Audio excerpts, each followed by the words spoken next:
Vous comprenez, bien aimé? C'est capital.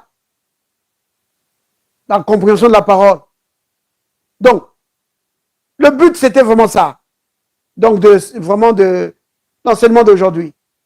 Vous montrer que les disciples du Seigneur étaient dans la déception totale, dans le découragement, parce qu'ils n'avaient pas compris la parole. Vous voyez? Et si c'est arrivé à ces disciples-là, ça peut nous arriver aussi à nous, devant les situations de la vie, quand nous n'avons pas une bonne compréhension de la parole. On va se décourager, on va penser que Dieu nous a abandonnés. Ah, le Seigneur, tu m'as abandonné. Vous voyez? Très important.